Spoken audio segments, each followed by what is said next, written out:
සංඝරත්නය මෙන්ම සිවිල් සමාජ ක්‍රියාකාරීන් ඇතුළු පිරිසක් එක්ව සිටියා.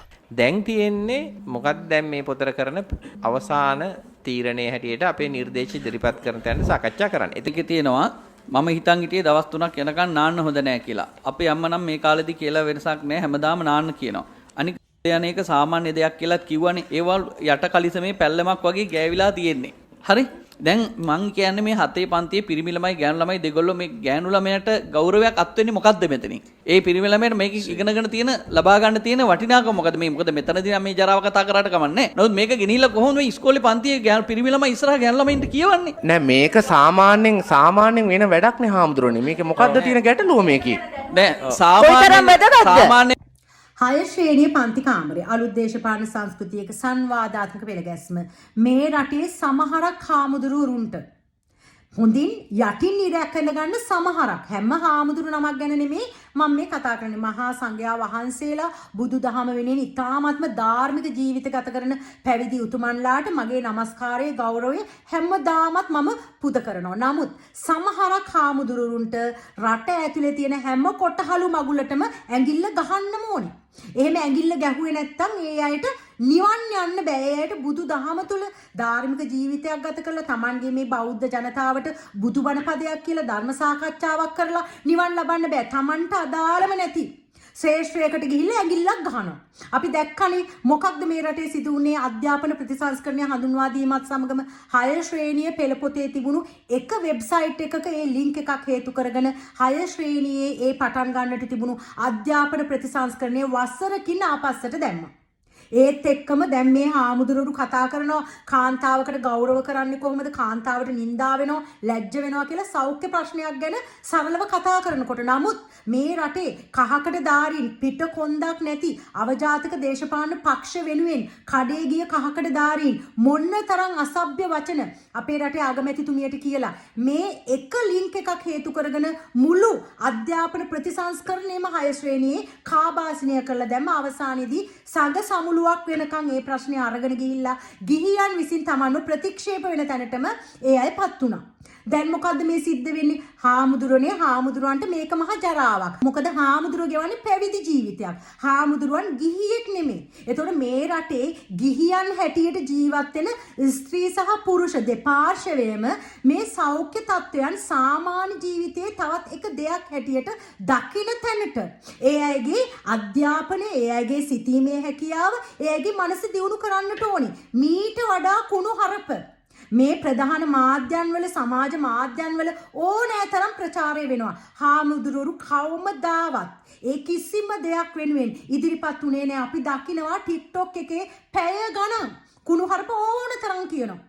එතකොට ඒ දේවල් දැක නිහඬව හිටපු Tamanගේ නිරුවත පෙන්නලා මේ TikTok එකේ මුහුණු පොතේ මුදල් හම්බ කරන කාන්තාවෝ Taman එලිපිටම ඇවිල්ලා ගණිකා වෘත්තියේ තමයි මම යෙදෙන්නේ මේ විදිහයි කියලා ඒ වගේ වීඩියෝ පට කරන කාන්තාවෝ මේ සමාජ සભ્યත්වය කැඩෙන බිඳෙන කිසිම තැනකදී සද්ද නැතුව හිටියා. ඒත් එකම අපි දන්නවනේ මොකක්ද සිද්ධ වුනේ අපේ රටේ මේ අධ්‍යාපන ප්‍රතිසංස්කරණය තුල ලිංගික අධ්‍යාපනය කියන එක ගැන ගෝණි බිල්ලෙක් මැව්ව 7 පන්තියට ලිංගික අධ්‍යාපනය නොදැම්මට 8 පන්තියේ දුවව තමන්ගේ ඇඳට අරගත්තා එක හාමුදුරු නමක්.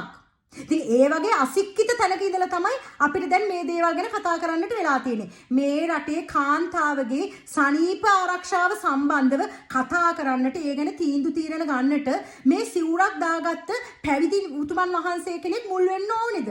මේ සම්බන්ධව අධ්‍යාපනය ලැබපු අත්දැකීම් තියෙන ගිහියෙක් නැද්ද? මේ සම්බන්ධව කාන්තාව වෛද්‍යවරියක් සෞඛ්‍ය සේවා ඒ නිලධාරිනියක් නැද්ද? ඒ අධ්‍යාපන අමාත්‍යාංශයේ කාන්තාවක් නැද්ද? මේ කාන්තාවකට පොදු ප්‍රශ්නයක් සම්බන්ධව මේ ලියලා තියෙන මේ සරල භාෂාව තුල මොකක්ද මේ ළමයින්ට ලැබෙන පණිවිඩය? පැහැදිලිවම ඔබ වහන්සේට මේක මහා හිරිකිතයි අස්වාභාවිකයි. ඔබ වහන්සේට මේක ගැළපෙන්නේ නැහැ. ඒක සාධාරණයි. මොකද ඔබ වහන්සේ පැවිද්දෙක්.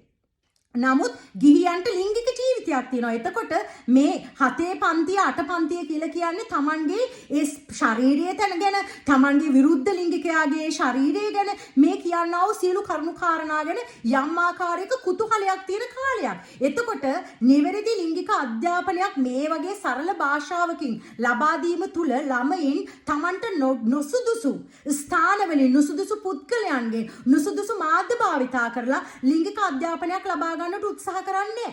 මේ ඊටාම සරල විදිහට කතා කරාම තමයි මේක බොරු බියක් බොරු ගෝණි බිල්ලෙක් ඇති කරලා අම්මෝ මේ ගැන කතා කරන්නට බෑ. මොකක්ද මෙතන ගැහැණු දරුවට වෙන ලැජ්ජාව? ගැහැණු දරුවෙකුගේ ඒ යුනිෆෝම් එකක මේ ගැහැණු දරුවගේ ඔසප් කාලයේදී රුධිරයේ පැල්ලමක් තිබුණත් ඒක හාස්‍යයකට ලක් කරන එක පිරිමි දරුවන් අතින් නවතිනවා. මොකද ඒ අය Tamanගේ පන්තියේදී ඉගෙන ගන්නවා මේක සාමාන්‍ය දෙයක්. මේක සාමාන්‍යකරණය කරනවා. මේක හංගලා මේක නිකන් කවදාවත් ඉගෙන ගන්න හොඳ නැති අකැප දෙයක් හැටියට පෙන්නලා ඔබ වහන්සේ මෙහෙම දඟලන්නේ ඔබ වහන්සේ ගිහියෙක් නොවන නිසා. ඔබ වහන්සේ පැවිද්දෙක්. කරුණා කරලා හාමුදුරුවනේ මේ රටේ පිරිවෙන් අධ්‍යාපනය තුල මොන්න තරම් ඒ පැවිදි දරුවන් පිරිවෙන දාලා දුවනවද පැනලා යනවද හොයාගන්න නැති වෙනවා. හාමුදුරුවනේ හාමුදුරුවන්ට සැබෑවටම අධ්‍යාපන ප්‍රතිසංස්කරණය තුල යම්කිසි දෙයක් කරන්නට ඕනේ නම් පිරිවෙන් අධ්‍යාපනයේ දිහා බලන්න. ඔබ වහන්සේ මේ ගිහියන්ට තියෙන කාරණා ගිහියන්ට කරන්න ඉඩ දීලා ඔබ වහන්සේ පොඩ්ඩක් ඔබ වහන්සේලාගේ මේ දෙවන පරම්පරාවට පිරිවෙන් අධ්‍යාපනය තුල සිදුවෙන දේ මොකක්ද කියලා බලන්න. පොලිසිවල මොන්න තරම් පැමිණිලි තියෙනවද මේ පිරිවෙන් අධ්‍යාපනය ලබන පැවිදි දරුවන් Tamanගේ නායක හාමුදුරුවන්ගෙන් අපයෝජනයට ලක් වුණා කියලා. මං අටමස්ථාන හාමුදුරුවන්ගේ සිදුවීම ගැන කතා කරන්නේ ඕනෑ තරම් අපි ඒක ගැන දැන් කතා කරන නිසා. 7 පන්තියේ ඒ අධ්‍යාපනය උගන්වන්න නැති දරුවව 8 පන්තියේදී තමන්ගේ ආවාසයකට ගෙන්න ගන්නවා. එහෙම තත්ත්වයක්. එතකොට මේ රටේ මේ දරුවන්ට නිවැරදි ලිංගික අධ්‍යාපනයක් ලබා දීම ඉතාමත්ම අත්‍යවශ්‍ය කාරණාවක්. මේක මේ කුණු හර්පයක් නෙමෙයි. කුණු හර්පයක් හැටියට හංගලා මේක අකපයි හැටියට කතා කරන්නේ ඔබ වහන්සේ පැවිද්දෙක් නිසා.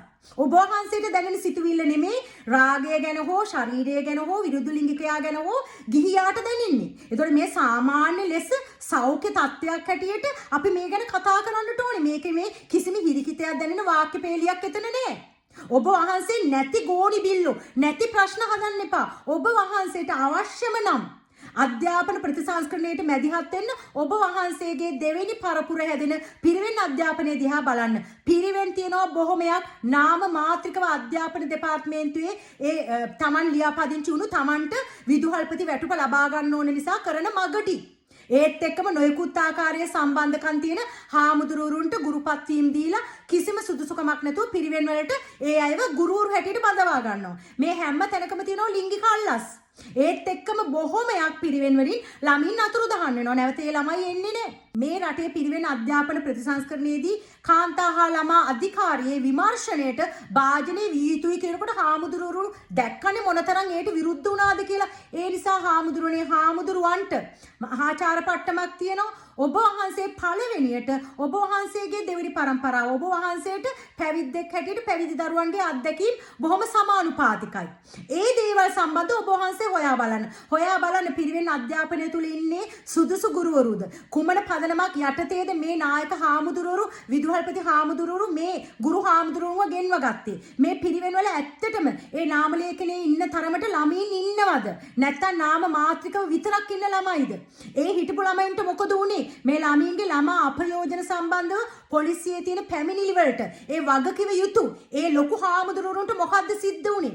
මේ දරුවන්ට මොකද වෙන්නේ? ඒ දේවල් තමයි ඔබ වහන්සේ හොයන්න ඕනේ. ඔබ වහන්සේ ඇවිල්ලා කාන්තාවකගේ මේ ඔසප් දිනය ගැනයි ඔසප් දිනය සම්බන්ධව ඒ කරලා තියෙන විග්‍රහය ගැනයි හරි ලැජ්ජයි හිරිකිතයි කියලා දඟලන්න ඇමරෙන්න එපා. මේක ඔබ වහන්සේගේ කාරණාවක් නෙමෙයි.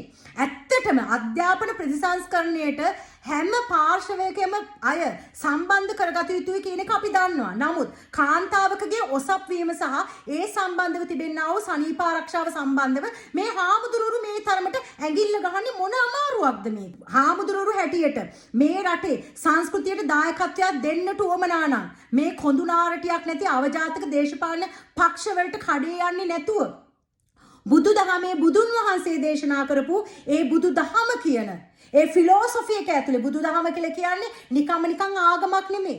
ඒක මූල ධර්මයක්. ඒ ෆිලොසොෆි එක ඇතුලේ මේ රට තුල නිවැරදි ආකාරයේ ධර්ම ප්‍රචාරයක් කරන්න. මේ ඔබ වහන්සේලාගේ මේ වැරදි දකින අපිට කවදාවත් බුදුන් වහන්සේ මේ රටට ඉදිරිපත් කරපු බුදුදහම විනාශ කරන්නට බෑ. අපිට උවමනාවකුත් නෑ. අපි දිවි හිමියෙන් හදවතින් මේ රටේ සැබෑවටම මේ බුදු දහම තුල පැවිදි ජීවිත ගත කරන සංඝයා වහන්සේලාට ගෞරව කරන අය වෙනුවෙන් අපි වමනානන් පෙනී හිඳිනවා. නමුත් මේ වගේ හැම කොටහලු මගුලටම හොට දාන හාමුදුරුවරු නිසා අපේ රටේ හැම ශ්‍රේෂ්ඨයක්ම අවුල් වෙන්න අපිට දෙන්න බෑ. ඒත් එක්කම පැහැදිලිවම මේ රටේ දරුවන්ට ලිංගික අධ්‍යාපනයේ නිවැරදි ආකාරයට පාසල තුලදී ලබා දිය යුතුමයි. එහෙම නොවුනොත් මොකක්ද අවසානයේදී සිද්ධ වෙන්නේ? අපිට අහන්නවත් අප්‍රසන්න තරම් සම්බන්ධකම් ගැන අපිට අනාගතයේදී අහන්නට වෙයි. අවභාවිතාවේ අපේ දරුවන්ව අපයෝජනයටපත් වේ. අපේ දරුවන්ට ලොකු හාමුදුරුවරු දුරකථන ඇමතුම් 88ක් දෙයි. නමුත් දරුවෝ දන්නේ නැහැ. දෙමව්පියෙක් Tamanව ඒ තැනට යවුවත් දරුවෙන්ට ලිංගික අධ්‍යාපනයක් ලබා දීලා තිබ්බනම් ළමයෙක්ට යම්කිසි ආකාරයකට සිතීමේ ශක්තියක් ලබා දීලා තිබ්බනම් එතනින් ගැලවෙන්නට පුළුවන්. අඩුම ගානේ ඒ දේ සිදුණු ගමම්ම තව කෙනෙක්ට ඇවිල්ලා වාර්තා කරන්න පුළුවන්. Tamanට මොකද වෙන්නේ කියලාවත් පොඩි දරුවෝ දන්නේ නැහැ. ඒ නිසා හාමුදුරනේ හැම කොටහලු මගුලටම වඩින්න එපා. Tamanට ගැළපෙන තැනට විතරක් වැඩලා Taman මේ දේවල් කරන්න ඔච්චර අමාරුවක් තියෙනවා නම් මම මේ කියපු කරුණු කාරණා පිරිවෙන් අධ්‍යාපනය තුල ඒ තියෙන ගන්ධ ගහන ඒ පරිසරය ඔබ වහන්සේලා මැදිහත් වෙලා වෙනස් කරන්න. අනවශ්‍ය කොටහලු මගුල් වලට වඩින්න එපා. මාලිමාවට ජය.